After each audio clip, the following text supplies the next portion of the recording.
Chez lui, il y a une expression entre le regard et la bouche, là, un demi-sourire. Enfin, on sent le gamin un peu canaille, quoi.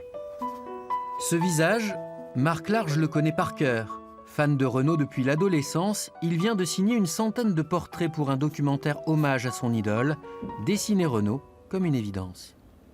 Et tout de suite, on a des images à l'esprit quand on écoute Renaud. On se fait des images.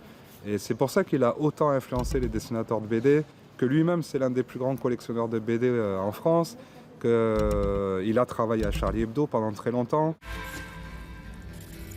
Pour les 63 ans du chanteur énervant, les réalisateurs Nicolas Maupied et Didier Varro ont exhumé des archives parfois inédites. Marc Large a planché 3 mois pour les illustrer. Violente et pacifique comme c'est leur habitude. Puis bon, je suis là avec eux, on a occupé les locaux de Japan Airlines, qui est une compagnie qui appartient à 33% à l'État japonais, pour forcer l'État japonais à arrêter la chasse de baleines. Voilà. Et puis, au bout d'une demi-heure, comme prévu, il y a les bourgs qui sont arrivés. Ils nous ont embarqués tous.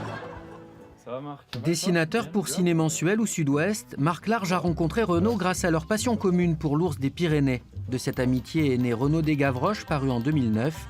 Ce livre a séduit les producteurs du documentaire.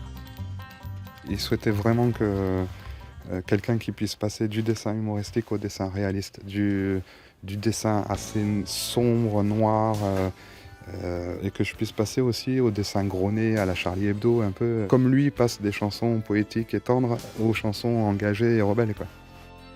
Renaud, ses engagements, ses mots, sa fille, sa nostalgie, toute une vie croquée.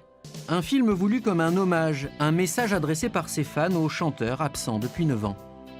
Et on était dimanche soir, et puis voilà, Renaud était devant le film, donc il enchaînait clope sur clope. Et à la fin, les lumières se rallument, et là, il nous dit allez mecs, vous me donnez envie de réécrire, quoi. C'était le plus beau cadeau qu'on pouvait recevoir de sa part, quoi. C'était la reconnaissance by the chautron sauvage himself.